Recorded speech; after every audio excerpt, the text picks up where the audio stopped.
देवी वरलक्ष्मी और सप्त ऋषियों का रहस्य।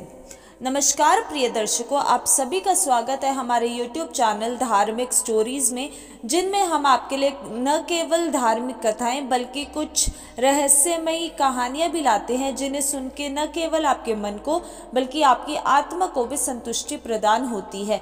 ऐसी ही एक और अद्भुत और रहस्यमयी कथा के साथ आज हम अपनी वीडियो की शुरुआत करते हैं। लेकिन इस वीडियो को शुरू करने से पहले अगर तो आप इस चैनल पर पहली बार आए हैं और नए हैं तो चैनल को सब्सक्राइब कर लीजिए, बेल आइकन हिट कर लीजिए, ताकि जब भी हमारी अगली नेक्स्ट वीडियो आए आप सबसे पहले उसे सुन के अपने मन को और अपनी आत्मा को संतुष्टि प्रदान करें। देखिए दोस्तों, ऐसा माना जाता है कि जब भी हम किसी भी कथा को पढ़ते हैं या सुनते हैं तो हमें पूरा आखिरी तक उस कथा को सुनना चाहिए, नहीं तो हमें पाप लग सकता है। तो मैं आप सभी से आशा करूंगी कि आप इस आज की कथा को पूरा अंत तक सुनेंगे, ताकि आप उस पाप के भागीदार बिल्कुल भी ना बने। तो चलिए दोस्तों, आज की हमारी इस अद्भुत और रहस्यमयी कथा की हम शुरुआत करते हैं, जिसके बारे में बहुत ही कम लोग जानते हैं और जिसका शीर्षक है देवी वरलक्ष्मी और सप्त ऋषियों का रहस्य। सृष्टि के प्रारंभ काल में जब ब्रह्मा जी ने इस ब्रह्मांड की रचना की तो उन्होंने इसे संतुलित रखने के लिए 3 प्रमुख शक्तियों का स्थापना की: ब्रह्मा, विष्णु और महेश। ब्रह्मा जी सृजनकर्ता, विष्णु जी पालनकर्ता और शिव जी संहारकर्ता बने। सृष्टि का संतुलन बनाए रखने के लिए उन्होंने देवताओं, ऋषियों, मुनियों, पशु पक्षी और प्रकृति की संरचना की। स्त्री और पुरुष को समान रूप से ऊर्जा दी गई ताकि सृष्टि निरंतर गतिशील बनी रहे। लेकिन समय के साथ जब अहंकार, लोभ और अधर्म बढ़ने लगा तब यह संतुलन धीरे धीरे बिगड़ने लगा। यही वह समय था जब सप्त ऋषियों ने देखा कि उनके तपोबल और यज्ञों का प्रभाव घटने लगा है। ऋषि जो सृष्टि की दिव्य ऊर्जा को संचालित करते थे, अब स्वयं शक्तिहीन अनुभव करने लगे। यह एक रहस्य था जिसे हल करने के लिए वे ब्रह्मा जी के पास पहुंचे। एक दिन सप्त ऋषि अत्रि, भृगु, वशिष्ठ, विश्वामित्र, गौतम, कश्यप और जमदग्नि एकत्र हुए। वे सभी अत्यंत तपस्वी और ज्ञानवान थे, लेकिन अब वे चिंतित थे। विश्वामित्र मुनि बोले, हमने हजारों वर्षों से कठोर तप किया है, परंतु अब हमारी ऊर्जा घटती जा रही है। हमें ऐसा प्रतीत होता है जैसे कोई रहस्यमय शक्ति हमारे तप को बाधित कर रही है। अत्रि मुनि ने सहमति जताई, हमें यह रहस्य को जानना होगा, अन्यथा यह संतुलन संपूर्ण सृष्टि को प्रभाव कर सकता है। अतः वे ब्रह्मलोक पहुंचे और ब्रह्मा जी को अपनी समस्या बताई।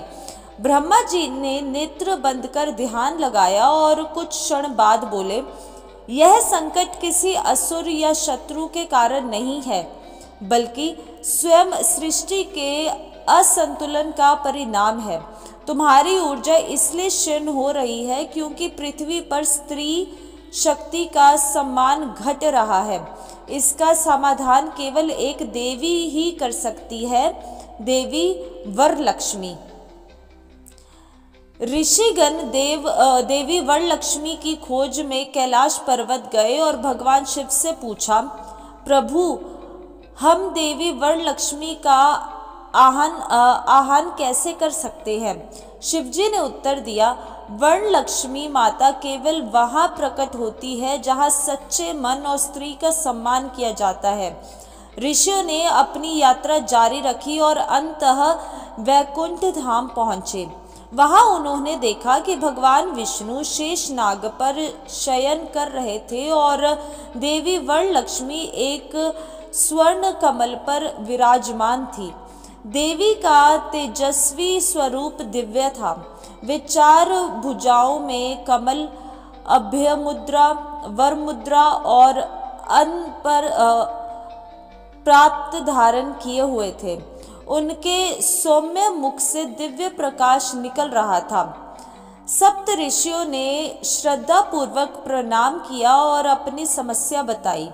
देवी वर्ण लक्ष्मी ने मंद मुस्कुराए और उसके साथ कहा, हे ऋषियों, तुम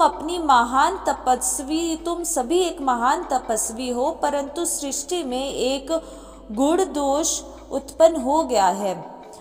वशिष्ठ मुनि ने पूछा, माता, यह दोष क्या है? कृपया हमें बताइए।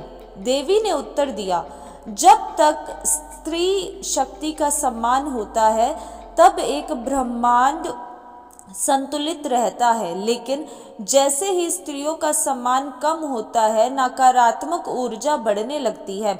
यह नकारात्मक ऊर्जा तुम्हारे तपोबल को भी क्षीण कर रही है। सप्त ऋषि चकित रह गए। तो माता, इसका समाधान क्या है?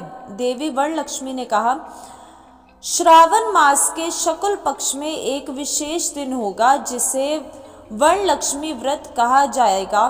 इस दिन जो भी नारी अपने परिवार, समाज और स्वयं की उन्नति के लिए उपवास रखेगी, उसके घर में सुख, समृद्धि और शांति बनी रहेगी। इस व्रत से संपूर्ण ब्रह्मांड में स्त्री शक्ति का संतुलन पुनः स्थापित होगा। ऋषियों ने देवी के वचनों को ध्यान पूर्वक सुना और प्रणाम कर संकल्प लिया कि वे इस व्रत का प्रचार पूरे जगत में करेंगे। वे धरती पर लौटे और विभिन्न राजाओं, ब्राह्मणों और गृहस्थियों को वर्ण लक्ष्मी व्रत का महत्व समझाया। धीरे धीरे यह व्रत पूरे भारत में प्रचलित हो गया। जहाँ भी इस व्रत का पालन हुआ वहाँ धन, वैभव और शांति आने लगी। परिवारों में प्रेम और सौहार्द स्थापित हुआ। सप्त ऋषियों की शक्ति भी पुनः जागृत हो गई और सृष्टि का संतुलन पुनः स्थित हो गया। मोरल, शिक्षा, यह कथा हमें सिखाती है कि सृष्टि में संतुलन बनाए रखने के लिए स्त्री शक्ति का सम्मान आवश्यक है। जब समाज स्त्रियों का आदर करता है तो उनकी शक्ति को स्वीकार करता है, तब ही उन्नति संभव है। जहाँ नारी का सम्मान होता है वहाँ देवी निवास करती है। सप्त ऋषि अपनी तपस्या में पुनः संलग्न हो गए और संसार में धर्म की पुनः स्थापना हुई। इस कथा के बाद सृष्टि में शांति और समृद्धि का नया युग आरंभ हुआ।